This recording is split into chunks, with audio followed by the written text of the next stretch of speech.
Bismillah.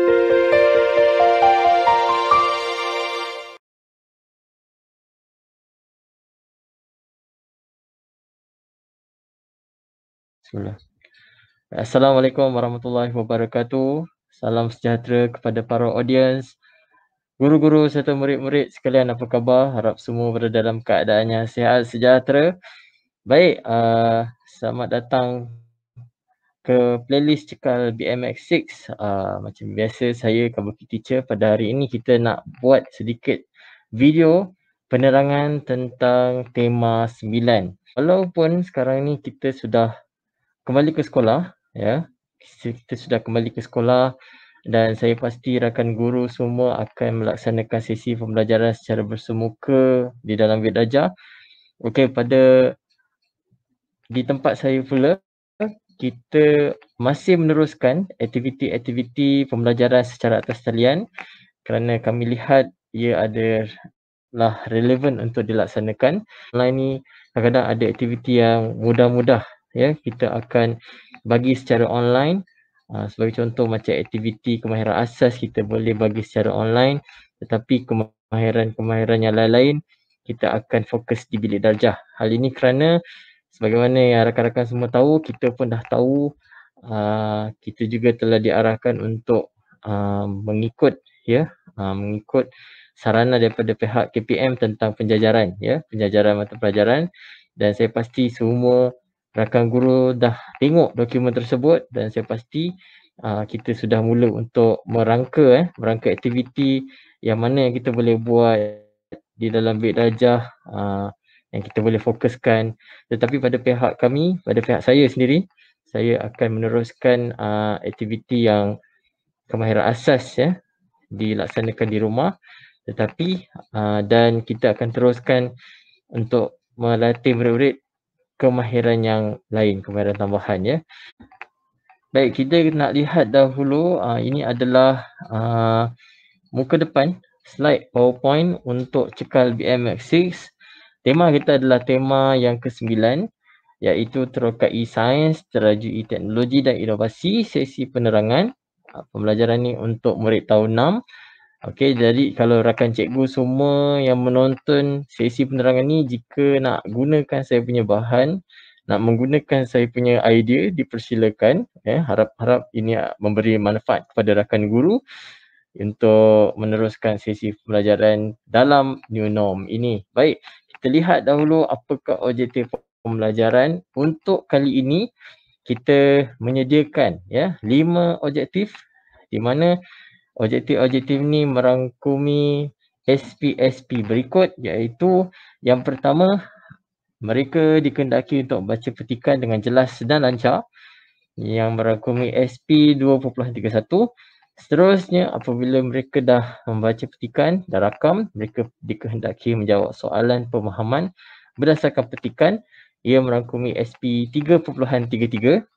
Seterusnya, menyatakan tambah baik pada telefon bimbit dan menyatakan sebabnya. Itu adalah aktiviti pada SP 3.61. Seterusnya, mereka dikehendaki mencari maklumat daripada petikan dan memindahkan dalam bentuk perenggan. Ini adalah SP 2.12. Dan yang terakhir, mereka dikehendaki mendengar rakaman video. Ini adalah aktiviti mengimlak petikan berdasarkan rakaman suara.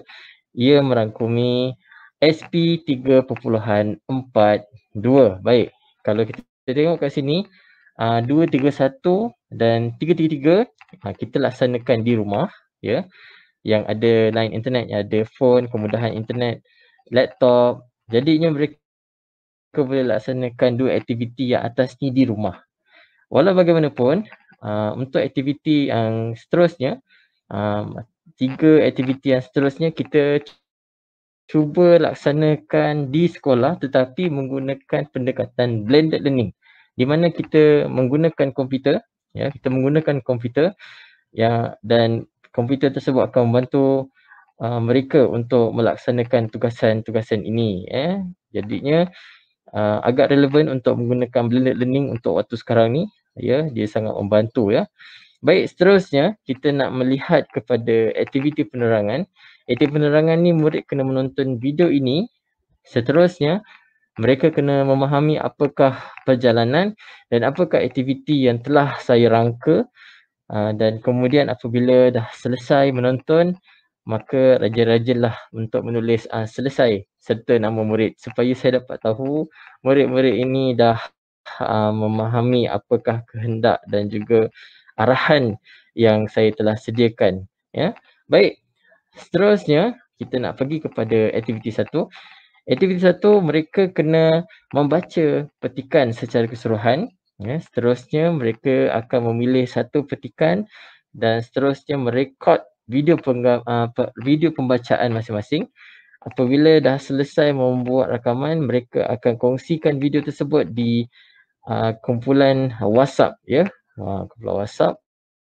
Dan jika mereka hendak merujuk pada buku teks, mereka boleh rujuk muka surat 147 dan saya juga menyediakan halaman Wakelet, di mana saya telah menyusun aktiviti pembelajaran dan mereka boleh follow sequel, ya, dalam Wakelet tersebut.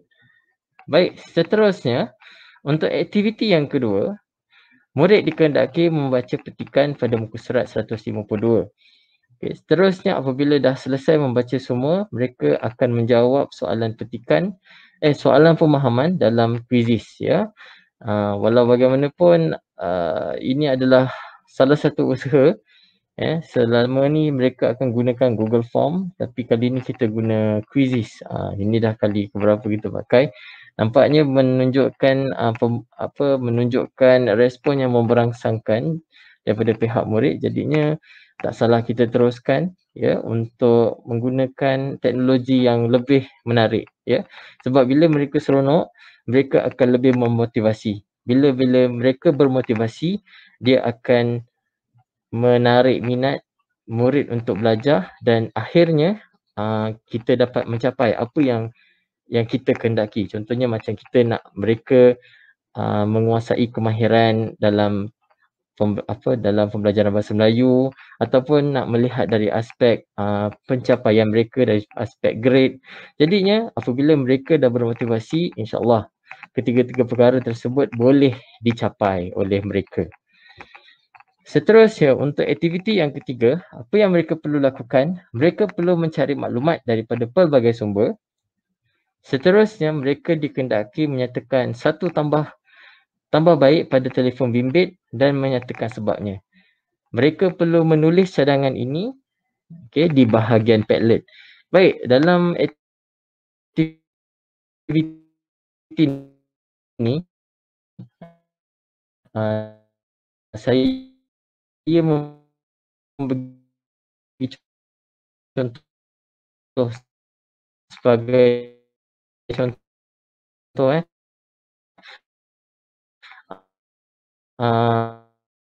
dulu kita ada telefon yang besar. Kalau kita ingat, imbas dulu zaman-zaman kita pada tahun 90-an,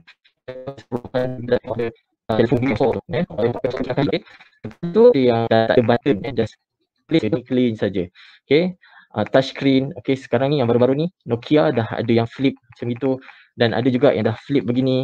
Okey, masing-masing mempunyai kelebihan masing-masing. Kalau Samsung dia begitu, kalau Huawei pula ada dari aspek kamera dia. Jadinya masih banyak inovasi yang mereka telah buat terhadap telefon bimbit. Jadinya untuk aktiviti ini, apa yang saya mahukan daripada mereka, mereka berkongsi idea apakah yang mereka boleh tambah baik pada telefon bimbit mereka. Okey, maksudnya mereka ada telefon bimbit ataupun mereka merujuk pada telefon bimbit ayah mereka. Tengok apakah perkara yang boleh ditambah baik. Seterusnya, beritahu kenapa murid tersebut buat tambah baik begitu. Mungkin mereka kata, melipat. Kenapa mereka nak telefon mereka dilipat? Nyatakan sebab dia. Aktiviti ini akan diselesaikan melalui halaman Padlet. Baik, seterusnya untuk aktiviti yang keempat, murid akan mencari maklumat dalam petikan berdasarkan panduan yang diberi. Seterusnya, mereka kena menyatakan baris dan ayat keberapa dalam petikan, dan yang terakhir mereka dikendaki menulis ulasan berdasarkan petikan yang dibaca. Okey, baik, untuk aktiviti ini mungkin kita akan buat 2 sesi, ya. Mungkin kita akan buat 2 sesi, satu sesi secara blended learning, secara bersemuka di dalam Bilik Darjah, dan satu sesi adalah secara penstriman langsung, di mana saya akan membuat sesi streaming. Mungkin pada hari Jumaat kita akan berbincang jadinya kepada rakan guru, audiens-audiens yang berada yang menonton video ini, jika ada kelapangan boleh join, ajak anak-anak yang bersekolah di tahap 2 sekolah rendah, boleh join sekali untuk siaran langsung aktiviti yang keempat ni. Kita akan berbincang dekat situ macam mana nak mencari isi penting, dan kita akan pindahkan isi penting tersebut dalam bentuk perenggan, ya. Baik, itu adalah aktiviti yang keempat. Seterusnya untuk aktiviti yang kelima. Untuk aktiviti yang kelima, ini mungkin agak rare, agak jarang-jarang yang kita laksanakan, iaitu aktiviti mengimla, ya, mengimla.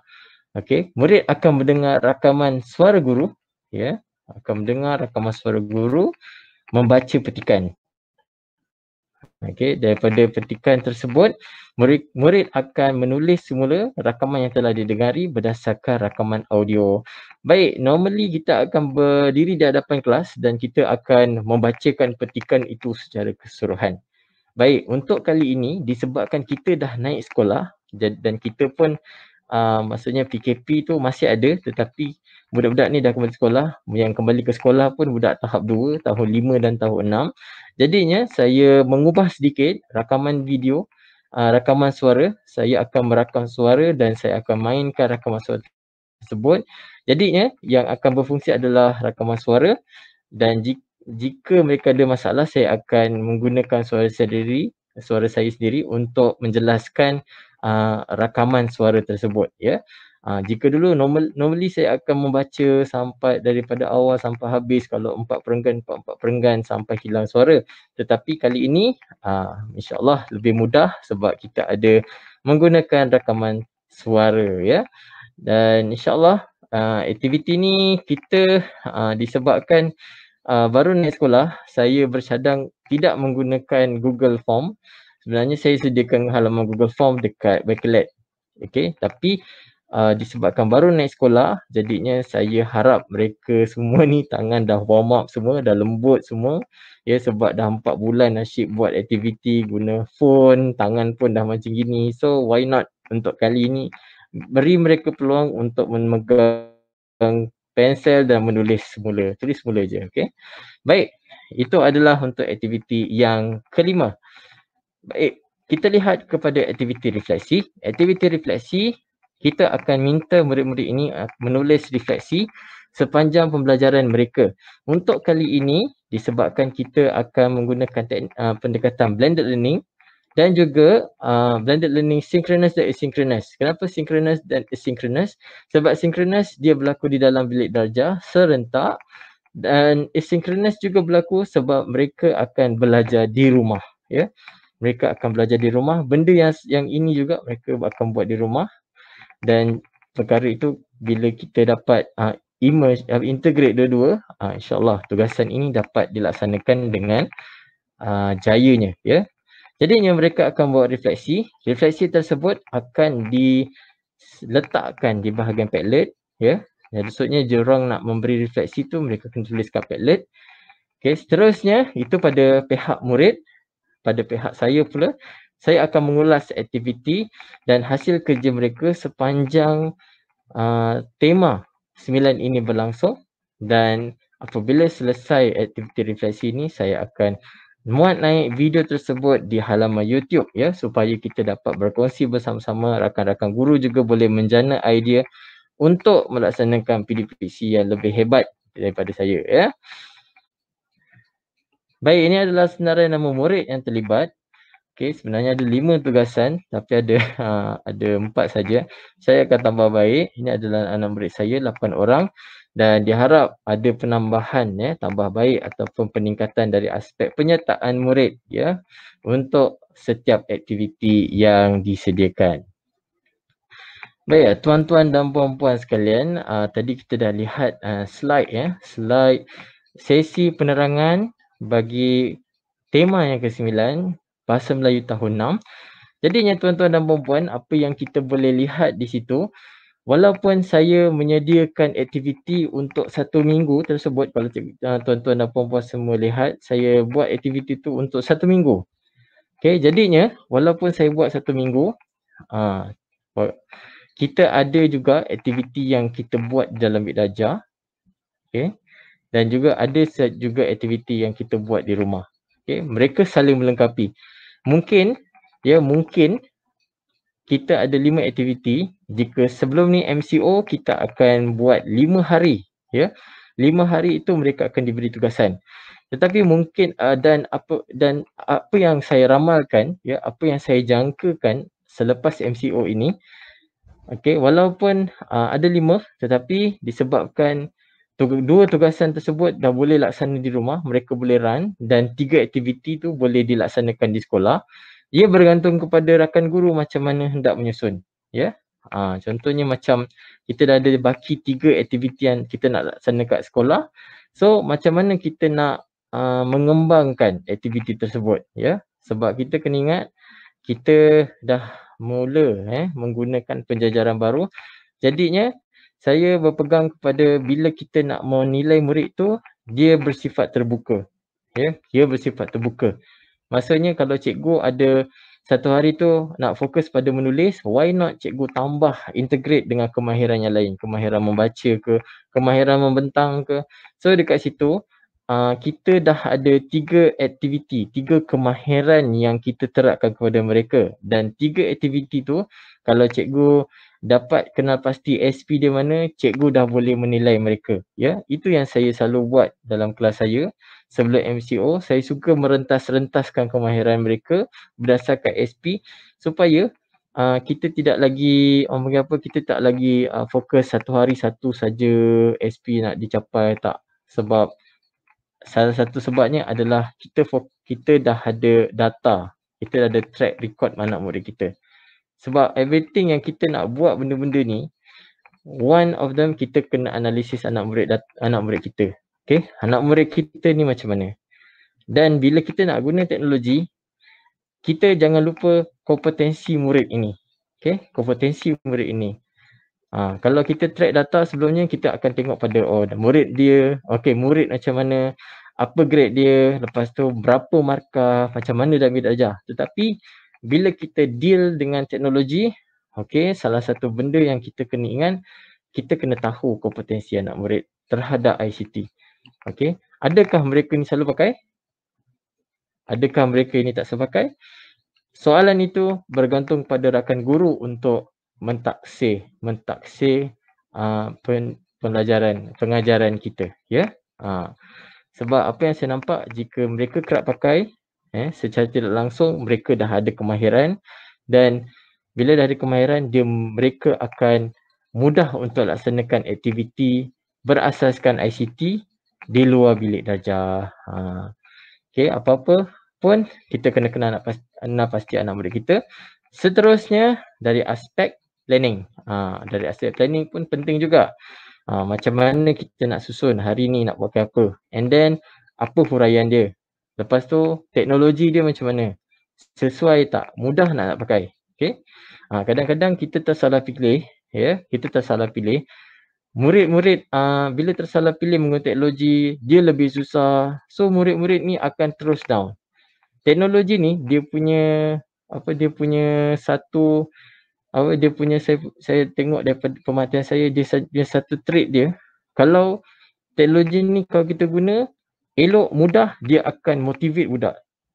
Tapi kalau teknologi ni susah nak guna, and then apa-apa dia punya aplikasi ni tiba-tiba kita suruh dia pakai, dia akan terus demotivate secara drastik. Sebab benda senang, kenapa susah? Kenapa jadi susah? So benda itu memainkan peranan untuk merangka sebuah pembelajaran dengan integrasi kepada teknologi. Baik. Baik, tuan-tuan dan puan-puan sekalian, jika tuan-tuan dan puan-puan sekalian berhajat kan nak mendapatkan bahan tentang tema ini, tuan-tuan boleh add saya dekat Wikilead, okey, dekat Wikilead saya.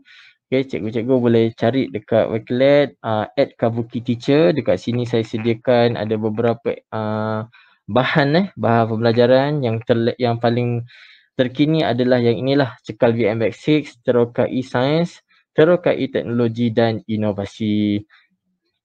Okey, saya di sini kalau tuan-tuan dan puan-puan semua lihat, okey, saya sediakan rujukan dia muka surat berapa. Okey, objektif macam biasa, and then aktiviti dia, aktiviti yang pertama apa yang mereka kena buat, aktiviti 2, aktiviti 3, 4 dan seterusnya. Okey. Jadinya kat sini rakan guru semua yang menonton video ini, kalau berminat boleh tulis kat komen, saya nak bahan rujukan ni, saya akan bagi link kepada rakan guru untuk rujuk di bahagian Wikilead ini. Baik, di samping itu juga, saya juga ada menulis blog, ya. Blog cikgu-cikgu semua, rakan-rakan guru, audiens semua boleh lawati blog saya iaitu kabukilesson.wordpress.com. Di sini saya sediakan beberapa bahan perkongsian. Ini adalah salah satu contohnya, ini yang saya buat untuk tema yang ke-9 ini. Ya, kat sini cikgu-cikgu semua boleh lihat saya sediakan RPH, ya, huraian aktiviti. Bila ada kita nak buat aktiviti tu, kita dah tetapkan objektif, kita dah tetapkan SP. So kita akan tetapkan aktiviti mereka dan juga teknologi yang kita pakai. Kalau rakan guru semua boleh lihat kat sini, inilah aktiviti dia, huraian dia, and then kita guna teknologi apa. InsyaAllah bahan ini saya akan kemas kini dan rakan guru semua boleh rujuk di blog saya juga, ya. Baiklah, kepada para audiens semua, rakan guru, murid-murid, khususnya murid-murid SK Senibong tahun 6 yang bakal menonton video ini, kita sudah sampai ke penghujung sesi perkongsian kita bagi tema 9. Jadi kepada rakan guru yang berminat ya untuk menonton sesi PDPC saya yang saya handle merasaskan pendekatan blended learning, seterusnya nak menonton sesi perkongsian tentang knowledge untuk bahasa Melayu dan juga hendak menonton sesi bual bicara ataupun hendak menonton sesi eksplorasi teknologi bersama saya. Jadinya jangan lupa untuk subscribe channel YouTube saya, Kabuki Teacher. Dekat situ banyak video-video yang saya telah sediakan. Seterusnya, jika hendak berhubung dengan saya ataupun hendak menjadi friends untuk mengetahui aktiviti-aktiviti shout out yang kita akan laksanakan aktivitinya, jangan lupa untuk add friends di Facebook MNM Sabik. Ya, jadinya kita akan info semua maklumat di halaman Facebook tersebut. Baik, tuan-tuan dan puan-puan sekalian, kita tutup sesi kita dengan tasbih kifarah dan surah Wal-As.